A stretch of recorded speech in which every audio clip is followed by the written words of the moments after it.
नमस्कार दोस्तों, welcome back to natural beauty and healing, जहां हम बात करते हैं नेचुरल रेमेडीज़ की एंड ऑल्टरनेट हीलिंग थेरेपीज़ की। आज बात करने वाली हूँ नेवल डिस्प्लेसमेंट के बारे में। नाभि खिसकना या नाभि का अपने स्थान से हट जाना, खिसक जाना, इसके बारे में हम डिस्कस करेंगे। ये भी बताऊँगी कि नाभि खिसक गई है आपको कैसे पता चलेगा, और ये भी बताऊँगी कि किस तरीके से नाभि को आप अपने स्थान पर वापस ला सकते हैं। दोस्तों, नेवल यानी कि नाभि हमारे शरीर का केंद्र बिंदु है। बच्चा जब माँ के गर्भ में होता है तो सारा पोषण उसे नाभि के जरिए ही मिलता है। नाभि के साथ हमारे शरीर की 72,000 नसें कनेक्ट होती हैं, और ये नाभि जन्म लेने के बाद भी बहुत सारे काम करती है। आपके बहुत सारे ऑर्गन्स के लिए एक स्टिमुलेशन पॉइंट होती है नाभि। तो नाभि पर आप ऑयलिंग करके या मसाज करके भी काफ़ी सारे हेल्थ इश्यूज़ को ठीक कर सकते हैं, लेकिन अगर नाभि ही अपनी जगह से खिसक जाए तो आपको बहुत सारे हेल्थ इश्यूज़ हो भी सकते हैं। फॉर एग्जांपल, अगर नाभि अपनी जगह से ऊपर की तरफ खिसक गई है तो आपको हार्ट पर प्रेशर फील हो सकता है, आपके पीरियड्स डिलेड हो सकते हैं, साथ ही साथ आपका जो एक्सक्रीटरी सिस्टम है उस पर भी बहुत प्रभाव डालती है। नाभि अगर ऊपर की तरफ खिसक जाए तो आपको यूरिन आने में दिक्कत होती है और ब्लैडर में प्रॉब्लम्स हो सकती हैं, या फिर आपको कॉन्स्टिपेशन भी हो सकती है। और इसी तरीके से नाभि अगर नीचे की तरफ खिसक जाती है अपनी जगह से, तो आपको बहुत ज़्यादा ब्लीडिंग होती है। मेंस्ट्रुअल साइकिल आपका महीने की जगह पर अर्ली हो जाता है, 20 डेज़ का हो जाता है, ब्लीडिंग बहुत ज़्यादा हो जाती है। साथ साथ आपका यूरिन और मोशन पर कंट्रोल थोड़ा थोड़ा कम हो जाता है। कई लोगों को बार बार यूरिन आता है और कई लोगों को बार बार डायरिया होता है, लूज मोशंस होते हैं। इसके साथ साथ नाभि अगर नीचे की तरफ खिसकी है तो हार्ट कई लोगों का सिंक हो जाता है, या फिर आपको शाटिका की प्रॉब्लम हो जाती है।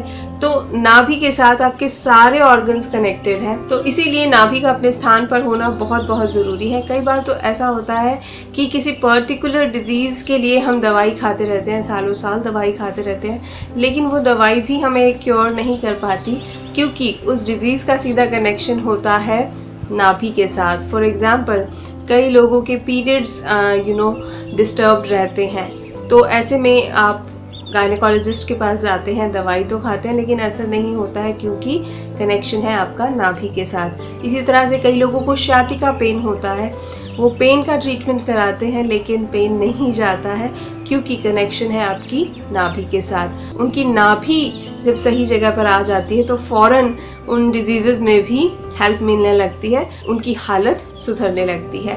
तो बताऊंगी कि नाभि आपकी सही जगह पर है या वो डिस्प्लेस हो चुकी है, वो कैसे आप आइडेंटिफाई कर सकते हैं। बहुत ही सिंपल तरीके से आपको अपनी ये जो मिडिल फिंगर है उसका साइज़ लेना है।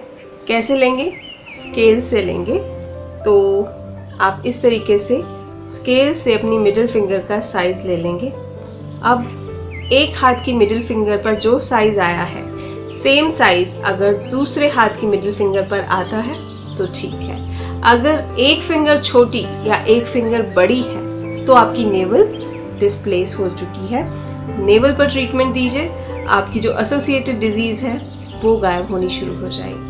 ठीक है, तो स्केल से आप आइडेंटिफाई कर सकते हैं कि आपकी नाभि सही जगह पर है या नहीं है। सपोज आपकी नाभि डिस्प्लेस हो चुकी है तो उसको उसके प्लेस पर कैसे लाना है, उसके लिए आज एक बहुत ही अच्छा सिंगल एक्यूप्रेशर पॉइंट बता रही हूँ। उसको अगर आप स्टिमुलेशन देते हैं कुछ दिन के लिए, आपकी नाभि अपनी सही जगह पर आ जाएगी और आपकी सारी हेल्थ प्रॉब्लम्स भी दूर हो जाएंगी।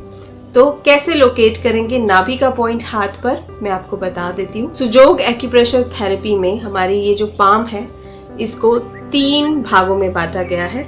एक पार्ट है ये अंगूठे से नीचे की तरफ, यहाँ से ये वाली लाइन है, this is your chest area.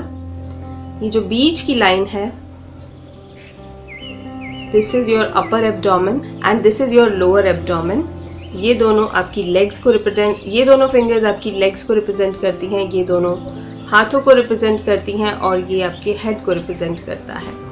और ये थंब आपके हेड को रिप्रेजेंट करता है। तो नाभि का पॉइंट कैसे लोकेट करेंगे, आप अपनी मिडिल फिंगर और रिंग फिंगर के बीचों बीच यहाँ से नीचे की तरफ आएंगे। तो ये जो सेंटर वाला पॉइंट है ये है आपकी नाभि का पॉइंट, ठीक है। ये है आपकी नाभि का पॉइंट। तो इसको स्टिमुलेशन देना है। स्टिमुलेशन कैसे देना है, अगर आपके पास एक्यूप्रेशर की जिमी है उससे आप स्टिमुलेशन दे सकते हैं, हाथ से आप स्टिमुलेशन दे सकते हैं, और आप किसी पेंसिल या पेन की टिप से भी स्टिमुलेशन दे सकते हैं। स्टिमुलेशन कैसे देंगे, लगाना है, दबाना है, छोड़ना है, दबाना है, छोड़ना है, दबाना है, छोड़ना है, दबाना है, छोड़ना है, दबाना है, छोड़ना है। ये कितने टाइम तक देंगे स्टिमुलेशन आप, तकरीबन 1 मिनट के लिए, और दिन में 2 से 3 बार दे सकते हैं। दोनों हाथों पर ये पॉइंट आप दबाएंगे। तो दूसरे हाथ पर भी मैं करके बता देती हूँ। ये आपके अंगूठे के नीचे से, ये आपका चेस्ट का एरिया आ गया ऊपर का। इस पार्ट को हम 2 हिस्सों में डिवाइड करेंगे।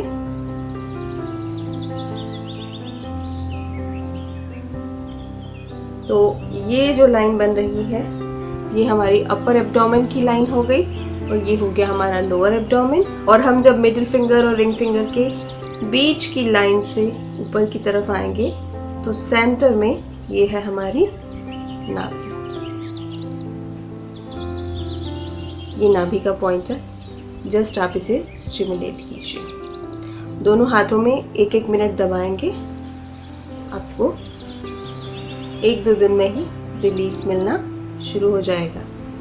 तो अगर नाभि डिसलोकेट हो गई है तो इससे अच्छा एक्यूप्रेशर पॉइंट, इससे अच्छा तरीका उसे अपने स्थान पर लाने का और कोई हो ही नहीं सकता। कई लोगों के पेट में बहुत ज़्यादा दर्द होता है, जब नाभि या नेवल अपनी जगह से हिल जाती है तो फ़ौरन ये एक्यूप्रेशर पॉइंट पर मसाज दें, स्टिमुलेट करें, आपको फ़ौरन रिलीफ मिलना शुरू हो जाएगा। बहुत ही इजी, बहुत ही आसान पद्धति है एक्यूप्रेशर की पद्धति। इसे अगर आप अपना लेते हैं तो कई सारी हेल्थ प्रॉब्लम्स आपकी यूं चुटकियों में दूर हो सकती हैं। आज का वीडियो यहीं ख़त्म करती हूँ। कल फिर मिलूंगी एक बहुत ही अच्छे एपिसोड के साथ। तब तक के लिए अपना ध्यान रखिएगा, खुश रहिएगा, बाय बाय।